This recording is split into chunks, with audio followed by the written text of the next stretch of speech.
That's me. You might be wondering how I got here. About to lose a chance at one of the best items in the game. Sure, I've never seen one of those before. That is, I don't even know what it's called. But it has egg sacs on it, and it drops Tanglethreads. But here's how it happened. And here's how this tragedy started. This fighter was shooting a crossbow at me, keeping me away from the portals, and to be fair, I was looking for royal and purple gems. I had found nothing. I spawned close to this guy with the raid almost finished, and decided, let's just risk it, and run through here and see what happens, in hopes that I can get to a spot where I can actually loot. But this giant spider queen had different plans, and pressured me into another spider that I did not see, and it was game over. However, this journey was just getting started. This scene, as tragic as it was just the beginning. Because a couple raids later, unbelievably, now, to this point, I had never seen a rare mob. And a couple games later, we find it again. I seriously cannot believe it. However, there is still risk here. Because this was pre-nerf, barbarian, and there was one rushing in my direction the second I start fighting this thing. I had just lost some HP to a flying lady, and now I was getting pressured by a barbarian. For whatever reason, luck was finally on my side, because he just backed off, and we'll actually get to loot a rare mob. And there they are. This is going to completely change how I build my fighter. Because I really, really enjoy playing Slayer. Like I said, this was the pre-nerf barb that would have 100% destroyed me. These were horrible rolls, which is kind of sad. But I don't feel like they belong on Slayer Fighter. So we also put together a Shield Summon build, which I'll show you later in this video. And I'm super torn because I love Slayer and I love chasing down Sorks. This felt like Tanglethreads belong on a tanky golden PDR guy. Like I said, it's an exciting time for fighters because even this Slayer build with the Cyclops Crystal Vision is exceptionally fun with the changes to Adrenaline Rush and Breakthrough. It makes a huge difference. I just combo both of them on Slayer Fighter. It's absolutely beautiful. That being said, it did feel like I was missing something not using these Tanglefoots on a PDR set.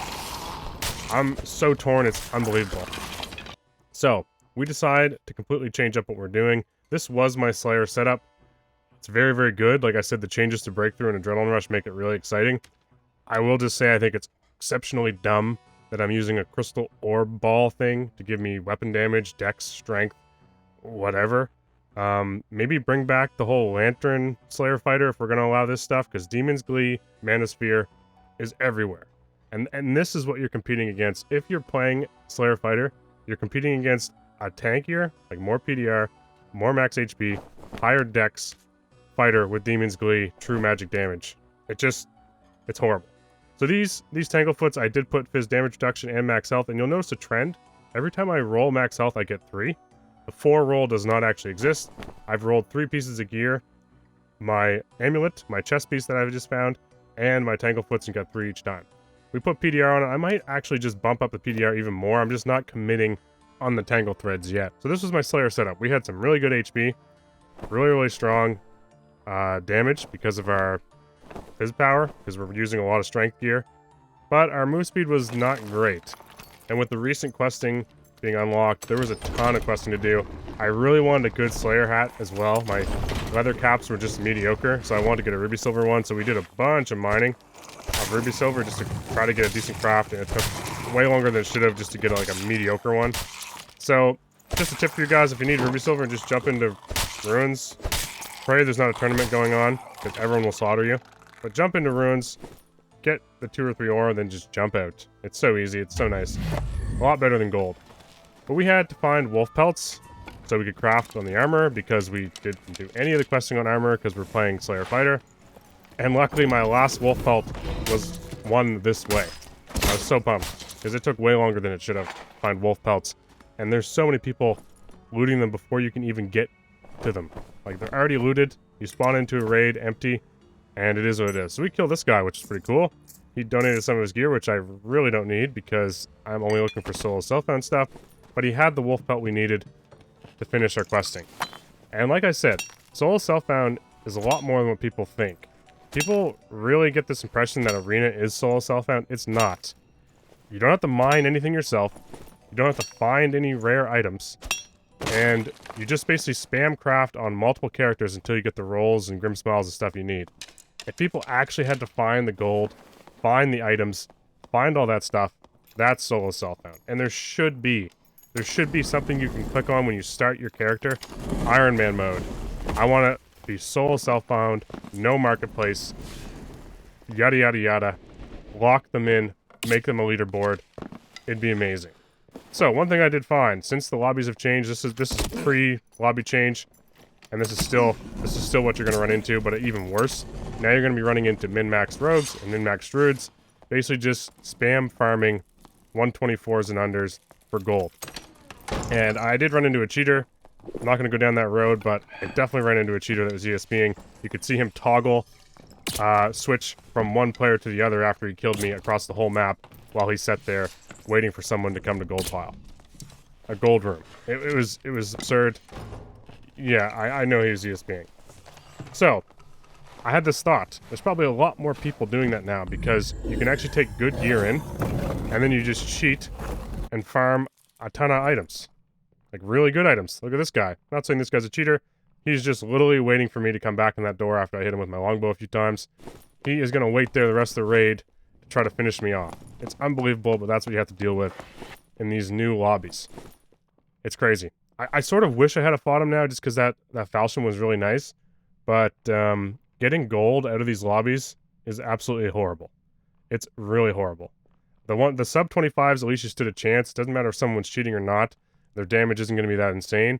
Now it's like they can bring in some insane kits and just destroy you because they know everything about what you're doing. Not good. Anyway, we had to find, like I said, we had to find items that people don't understand. That's solo self-found. I have to find blue helmets if I want to craft purple items. So I just want to get that rant out there. The game is getting a lot harder for solo self-found. Other thing I want to talk about today is Shield Slam. And yes, I will show you the build, what I'm running, and the kit that I put together because the changes to Shield Slam are actually incredibly intriguing. There was something I used to do all the time before, and it was this combo. Shield Slam into a crossbow. Preferably you hit him in the head. That was a combination I used to do all the time before Shield Slam was ever used. I loved comboing it with crossbow because you could basically set yourself up for a free hit. And I do think it still has potential. But with Arena and some of these maps, every time I took crossbow, I was just wishing I had a longbow. For situations like this. You get one of these maps where you need a longbow, or just... If you're running crossbow against a bard with more action speed, you're not usually winning that crossbow trade. With a longbow, though, you can definitely win the trade. So, I switched off it because I was finding myself playing a lot more longbow, and then using my shield slamming close whenever I got the chance. Sure, we didn't hit this guy, but like I'll show you, it's exceptionally good at dealing with rogues. It's so good at dealing with rogues. You can put so much pressure on them. They're basically, it's just like swatting flies. You guys know like those little things you used to get for flies? The zap, like you're swinging around, it's like a tennis racket, but it electrocutes them. That's basically what Shield Slam is now. You're just swatting flies with this electrical shield. Especially the fact that I have Tanglefoots on. So if this rogue touches me, he's slow, which almost guarantees a free round shield hit. Yep, he's slow. Bam, he's even slower. 3 seconds slow on Shield Slam. He can't get away from that. It's beautiful. I love it. And this was the combination I was running towards the end of the weekend. So going into the next season, I am incredibly torn on what I'm going to do.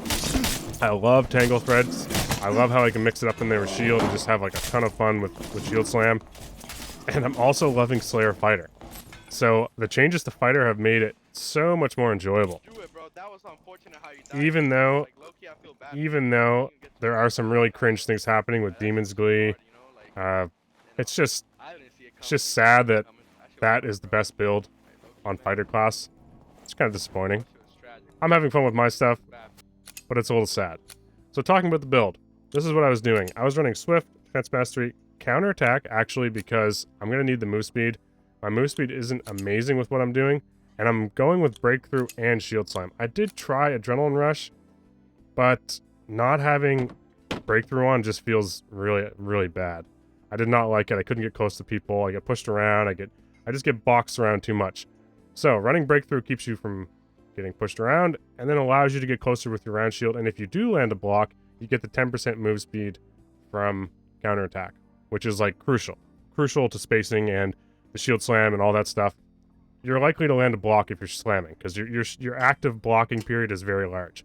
We crafted a golden helmet, which is why we did all the questing, because I really wanted a golden armament. We ended up getting a 3 HP roll on it, which took us a few trips and a lot of gold. But we ended up just going with that one because I got tired of trying to fight off people in the gold room. And that's what we went with, because the Hound Skull is just mediocre.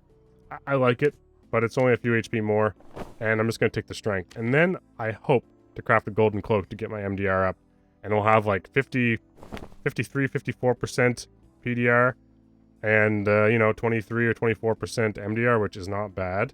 And we'll just see how that goes. This may be what I run in Arena once the leaderboards start. I know it's not the go-to fighter build, but I'm very much enjoying the changes, and I think there's just so many options on fighter. Now that I'm exploring this route, I'm like, man, maybe I could throw on this different chest piece. Maybe I could use Templar's armor. Templar's armor gives me so much MDR, it's crazy. With Breakthrough, I could hunt down so many Sorks. I could literally box them and beat the shit out of them with my incredible round shield. Super fun. Super, super fun. I also have a decent chest piece, or we could just craft a gold one, which would take some time, but it would be so, so cool. And then we're just running with that. We're using the amulet, the Fox amulet, just because I want some move speed. Since I'm not running sprint or adrenaline rush, I need the move speed. So that's why we're doing that.